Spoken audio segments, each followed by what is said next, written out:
cómo el cambio climático ha afectado la temporada ciclónica, específicamente para el Caribe. Nuestro invitado aquí es Miguel Campuzano, subdirector de la Oficina Nacional de Meteorología, es un experto meteorólogo. Y además tengo a Rafael Méndez, que es experto en cambio climático. Ambos están con nosotros la noche de hoy. Gracias a los dos por tomarse el tiempo de acompañarme ahí por Zoom. Sé que no están en el país. Gracias a los dos. Buenas noches. ¿Cómo están? Buenas noches, Yulisa. Nada, un gusto que nos tenga aquí, tanto a mí como al doctor Rafael Méndez. Nada, para conversar un poco de todos estos asuntos de la temporada ciclónica y a la vez, como tú dices, el cambio climático, cómo está haciendo que estos sistemas inclusive cambien un poco su comportamiento. Así es. Doctor Méndez, ¿cómo está usted? Muy bien, muy bien. Gracias por la invitación y gracias a ustedes por siempre tener espacio para discutir estos temas que muchas veces no se les da cabida en otros espacios. Nosotros continuamos observando qué pasa con la temporada de huracanes, qué pasa con el clima en general y cómo han ido cambiando los patrones que antes creíamos más o menos continuos y que han ido cambiando de forma abrupta en general. ¿Qué pasó con Fiona? Nosotros teníamos 18 años que no recibíamos, 20 años que no recibíamos un huracán. Si no 18, 20 más, quizás un poco 24 años, que no teníamos la visita de un huracán de categoría. Pero pensábamos que Fiona no iba a entrar a territorio dominicano. ¿En qué momento, al menos no como huracán, según las últimas informaciones que daban las autoridades, Fiona iba a tener una presencia en la República Dominicana que no iba a ser una entrada de lleno? Pero según se hablaba de el tránsito, el trayecto, las posibilidades de que siempre tenían los ciclones o efectos atmosféricos tenían un giro hacia la derecha. En palabras de meteorología, subían. Eso es como el que está en Santiago y va para la capital, sube para la capital. Los ciclones subían hacia la derecha después de atravesar las Antillas menores y justamente después de dar en Puerto Rico. Pero esto pareciera, digamos que no lo normal, al menos no lo que ha pasado en las últimas 2 décadas. ¿Qué piensan ustedes que pasó en esta última oportunidad de la que hemos salido apenas el día de ayer? Y si hemos cambiado en las últimas 2 décadas debido al fenómeno del cambio climático. Bueno, ante todo, si Vende me permite, primero para hablar un poquito del comportamiento de Fiona. Claro, edifíquenos. En el área caribeña. Bueno, en verdad Fiona fue una tormenta, inicialmente como una tormenta que desde que se formó tuvo un comportamiento algo errático. Subía en latitud, es decir, subía, bajaba. Entonces, eso estaba siendo patrocinado, si vamos a aplicar un poco. Todo va a depender de cómo una alta presión que está en el Atlántico Norte, que es lo que los meteorólogos conocemos como la alta presión de las Azores, y el posicionamiento de una vaguada a nivel superior. Generalmente estos sistemas son conducidos y son llevados en corrientes de vientos acelerados o desacelerados, dependiendo cómo están esas condiciones.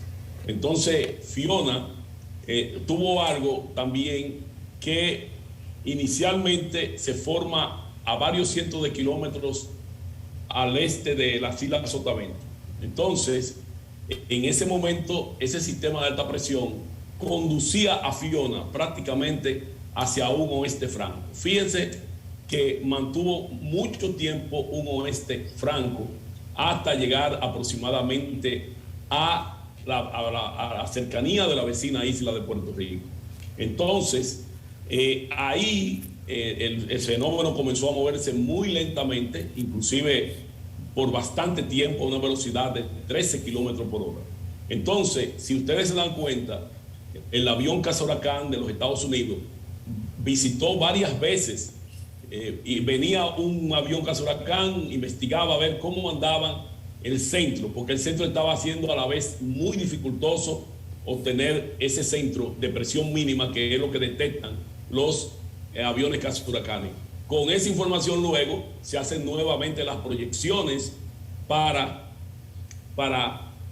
pronosticar qué probable ruta va a tomar. Ahora bien, lo importante de esto es que tú comentabas qué está pasando con la ruta. Hacía unos años que se estaban tornando más, girando más al norte antes de llegar a la República Dominicana, donde la trayectoria promedio en más de 100 años es una trayectoria normal que cruza el centro de las Antillas Menores, el centro del Mar Caribe, y recurvan exactamente en la península de Barahona, siendo la península de Barahona la zona de la República Dominicana históricamente de más impacto en el territorio dominicano. Entonces, hace unos años, la alta presión que yo mencionaba estaba comportándose un poquito más desplazada hacia el este. Al desplazarse hacia el este, digamos, buscando más hacia el este de Puerto Rico y Antillas Menores, en muchas ocasiones que venían estos ciclones,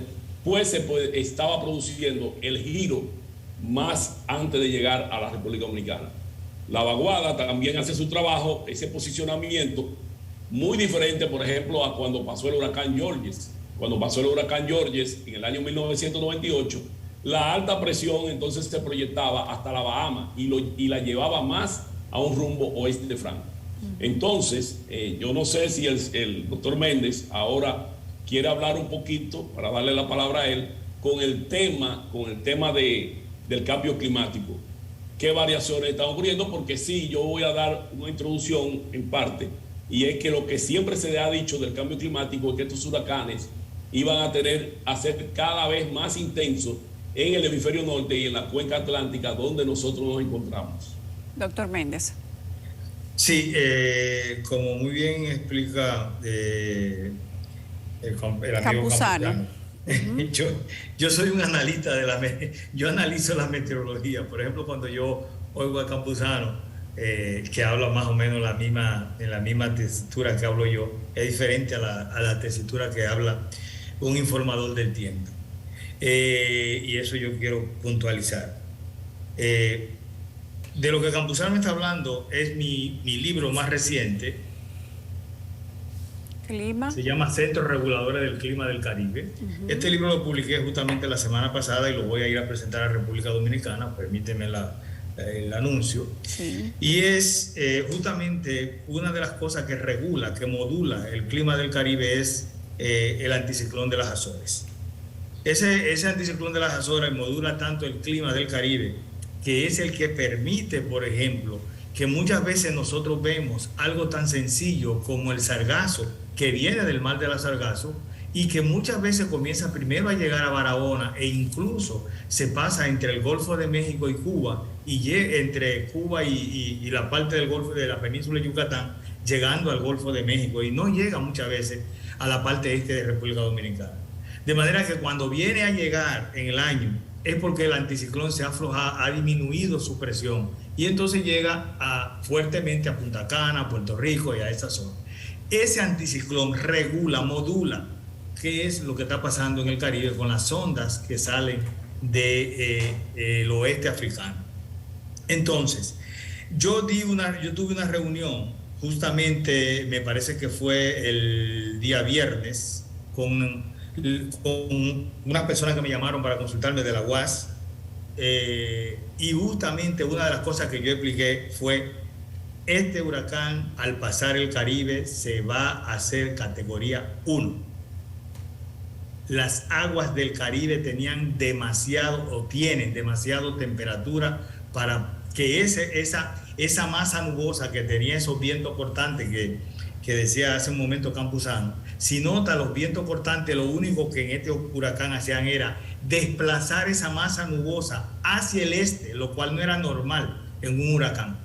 Normalmente los huracanes tienen la masa nubosa al norte, en el cuadrante norte, y este la tenía normalmente en el cuadrante este. Entonces, cuando eso logra pasar el Arco de las Antillas y encuentra agua más favorable, pues se convierte en categoría 1 porque adicional redujo la velocidad a la mitad. Un problema que tiene la gente es que cuando uno hace un pronóstico y le dice, mire, el huracán llegará más o menos al mediodía, ya las personas creen que es un reloj, un tren que uno lleva y que va a llegar al mediodía. No, uno hace pronóstico, uno no guía los huracanes. De manera que nosotros hacemos pronóstico y si el huracán, si este fenómeno entró al Caribe, a la región del Mar Caribe y se frena, pues obviamente no va a llegar en el mismo tiempo. No es lo mismo recorrer 300 millas a 15 millas por hora que recorrerla a 8 millas por hora. Entonces la gente se desespera. Viene, ¿y por qué no va a llegar? Entonces se desespera porque llegue, pero cuando llega entonces ya vemos... Quiere que se vaya. Y es algo que tenemos que tomar en cuenta. Entonces, este huracán, por lo tanto, yo cuando hablé al grupo de la UAS, y ojalá alguien me esté oyendo, le dije, este huracán va a golpear a República Dominicana o como mínimo lo va a rozar.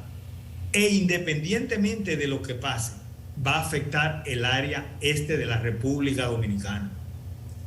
Fíjate que eso era un hecho, ese pronóstico era un hecho confirmado desde el principio.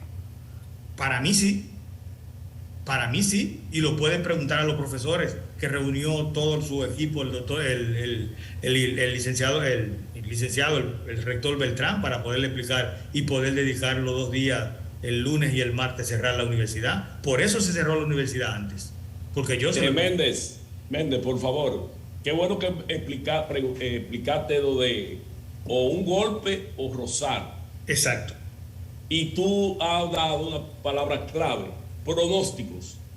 Y por eso se emiten las alertas y los avisos para calcular cuál es la zona de mayor probabilidad de que ocurran los vientos huracanados o tormentosos. Y que ahí con eso tomen acciones las instituciones de protección civil. En un momento el pronóstico, que no es algo determinístico, sino una probabilidad, la trayectoria indicó en un momento que iba a pasar entre unos 10 y 25 kilómetros al este o noreste de Punta Cana. Ahora bien, como decimos en buen dominicano, para fines de banca y pool, esos 10 o 15 kilómetros del centro, porque la gente se fía mucho en el centro. El problema de la persona no debe ser el centro ni de la institución de protección civil, sino qué alcance tienen los vientos de huracán, qué alcance tienen los vientos de tormenta. ¿Por qué? Porque Fiona tenía vientos en un radio huracanado aproximadamente de 45 kilómetros. Y si usted quita los 10 o 25 kilómetros que iba a pasar Fiona, entonces íbamos a tener la incursión en la parte este de vientos huracanados. Y entonces tenemos la otra situación, 220 kilómetros en radio que iban a afectar toda la parte este, precisamente donde se produce el aviso de huracán de Punta Caucedo hasta Cabo Francés Viejo, y ahí exactamente fue donde hay hoy en día los mayores daños. Campuzano y al doctor Méndez, quiero preguntarles dos cosas, porque como son dos, para ver si avanzamos. ¿Por qué República Dominicana tiene, digamos que un punto interesante de impacto en la zona este del país? Zona este y zona norte, digamos que por el Atlántico, Puerto Plata. Esos dos puntos. ¿Y por qué en la trayectoria de prácticamente todos los fenómenos atmosféricos se impacta a Puerto Rico y luego entonces cambia la trayectoria de una manera dramática y al acercarse la ruta a República Dominicana? Yo voy a tomar... Rafael, Mira, como decía Miguel ahorita, lo que pasa es que la gente se enfoca primero en el centro. El centro de un huracán puede tener 40, 50 kilómetros. Y por lo tanto, muchas veces es irrelevante si te da el centro o no te da el centro. Es irrelevante si el centro de un huracán me da en San Pedro o me da en La Romana. El impacto va a ser exactamente el mismo. O sea, eso no es lo que la gente lo ve como un punto. Esto no es un punto. Solamente el ojo puede tener 40, 50 kilómetros. Y el huracán puede tener un tamaño de 500 kilómetros. Por lo tanto, un huracán puede envolver la República Dominicana entera, en primer lugar. El caso de este fenómeno que roza Puerto Rico y destroza la parte sur de Puerto Rico, sencillamente cuando toca Puerto Rico es totalmente en el oeste, prácticamente en una esquinita, pero su masa estaba al este, por eso sigue devastando a Puerto Rico. Y por eso cuando corta a Dominicana lo hace diferente. Al cortar a Dominicana, la masa nubosa, aún estando en Dominicana, estaba sobre Puerto Rico mayormente. Sin embargo, cuando la gente siempre ahora mienta o menciona que los impactos son sobre Puerto Rico, es que tienen una memoria muy corta. Puerto Rico tuvo un director meteorológico que se llamó Israel Matos, que nunca bregó con un huracán. Se retiró, se jubiló y no bregó con un huracán. O sea, desde los años 60 hasta que llegó el huracán Hugo, Puerto Rico no tuvo huracanes. Sin embargo, todo ese tiempo, Santo Domingo tuvo huracanes por un tubo y 7 llaves, desde Eloísa hasta Viula, hasta David, o sea, Federico, todo eso. Entonces ya la gente tiene una memoria tan estrecha, tan corta, memoria histórica tan corta, que cree que no hemos vivido bajo huracanes todo el tiempo. Bueno, hablé de los últimos 20 años. Bueno, en los últimos 20 años ha habido lo que le está diciendo en el caso Campuzano, una oscilación del Atlántico Norte comportándose muy fuerte, que es un fenómeno que yo explico en mi libro y que podríamos explicar un poco con más detalle, y un anticiclón de las Azores comportándose diferente debido a los efectos del cambio climático. Entonces, esos dos factores han contribuido a que los huracanes recurven antes, porque un huracán, desde que nace, debe recurvar hacia el norte por la fuerza de Coriolis. Lo que sucede es que si tiene encima una alta presión, como el anticiclón de las Azores, es como tener una pared. Y viene lo que le llamamos en física el concepto de mínimo esfuerzo. El huracán se va por donde hay menos esfuerzo. Si yo tengo una pared arriba bloqueándome, que es una alta presión, el huracán lo que hace es que se va de forma tangente y va a buscar el punto en donde la alta presión floje y ahí él va a subir. Inmediatamente él va a subir, porque por su definición, por la rotación de la Tierra, por la fuerza de Coriolis, él tiende a moverse hacia arriba. Los efectos del cambio climático para modificar lo que ustedes llaman como la trayectoria de los huracanes. Explíquennos eso en un lenguaje quizás un poco más llano. ¿Por qué el cambio climático ha afectado esto? Porque tú tienes emposamiento de agua en algunas regiones, como en el caso del Mar Caribe. Entonces, al tener, vamos a ver, un deshielo, cuando tú tienes deshielo en el norte, viene agua fría hacia el trópico que tiene agua cálida, se transporta esa agua cálida hacia el norte. Si del norte viene una corriente muy grande de agua fría, esa corriente bloquea el flujo de agua y por lo tanto se forman especies de piscinas de agua. Y eso es lo que nosotros tenemos en el Golfo de México. ¿Por qué tú ves que ahora mismo acaba de pasar Fiona y sigue ganando categoría cuando va subiendo? Porque en esa región hay emposamiento de agua y ese emposamiento de agua se le llama piscina de agua cálida del Atlántico Norte. Y el Golfo de México es una piscina de agua cálida. Hay un bloqueo de la corriente marina y ese bloqueo de la corriente marina hace que hayan regiones en el mar que son mucho más cálidas que otras. Y por lo tanto, cuando un huracán llega a esa región, encuentra más combustible y por lo tanto tiende a fortalecerse. Campuzano. Sí, y entonces hay que agregar a eso que explica Méndez.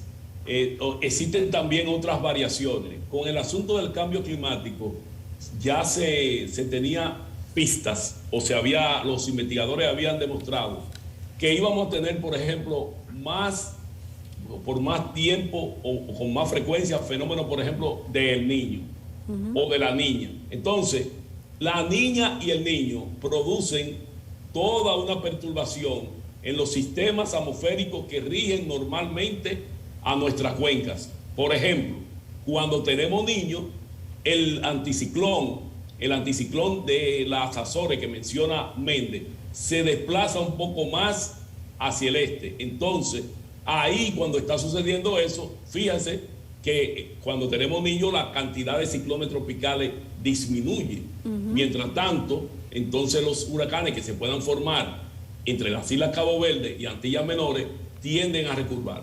Otro elemento es también cuando explicaba lo de la piscina caliente, como se le dice muchos esos términos climáticos, del Golfo. Hay otras piscinas como por ejemplo en la costa noreste de California, por ahí en esa zona. Todas esas son piscinas entonces que regulan y perturban toda esa condición. Entonces está la corriente del Golfo que transporta, es un motor, una corriente que va transportando agua cálida de un sitio a otro, la lleva hasta Alaska, hasta la zona de Canadá, y luego baja por Europa y sigue. Entonces hay un transporte, una regulación que también influye. Y los investigadores han determinado que inclusive esa corriente del Golfo está sufriendo un debilitamiento que puede estar también afectando el comportamiento de los ciclones tropicales, de su movimiento, de su intensificación. Todo eso está investigándose, está comprobándose, pero todo eso también juega un papel importante en el comportamiento de los ciclones tropicales. Vamos a precisar, dígame, doctor Méndez. Hay dos cosas que quiero precisar. Cuando Miguel mencionaba el niño, también el niño tiene un efecto, y es que el niño es agua cálida, pero en el Pacífico, exacto, no en el Atlántico. Pero forma unas corrientes cortantes que debilitan los huracanes. Esa corriente cortante debilitan los huracanes, y por eso también en los años niños somos menos afectados que cuando tenemos niñas. Cuando hay niñas no hay agua cálida en el Pacífico, no hay evaporación y no hay viento cortante.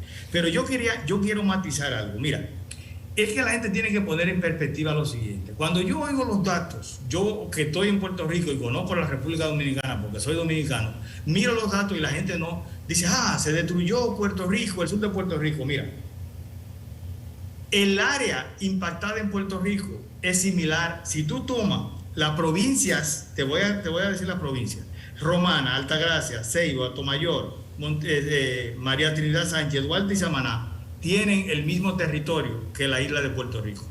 Fueron afectadas todas. Y te estoy regalando a Bayaguana, que también fue afectada, y te estoy dejando Moca fuera.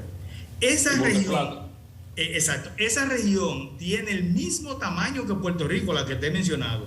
Esa región tiene una población de 1.5 millones de habitantes, la mitad de los habitantes de Puerto Rico. El censo dominicano del 2010, que si lo lleva, somos más. Por lo que quiere decir que Puerto Rico tiene, en la misma región que estamos hablando, tiene una densidad poblacional del doble, porque tiene 3 millones algo de habitantes, que República Dominicana. Pues obvio que se vea un impacto mayor, tiene un desarrollo, tiene unas inversiones que están allí y se ve un mayor desastre. Veremos cuando en Dominicana se comiencen a contabilizar los daños causados por este fenómeno en los hoteles, que son hoteles que no se pudieron proteger porque son hoteles abiertos que tú no puedes cerrar, y veremos cuando esa contabilidad se haga. El daño ha sido enorme.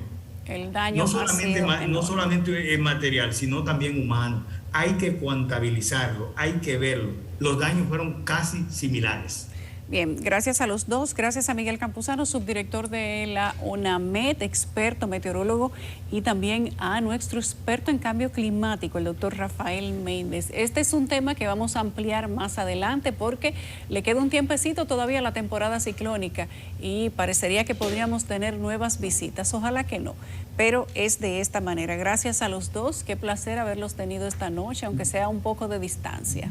Gracias a usted. Y no se preocupen por esa onda que está ahí abajo al sur de... La 8.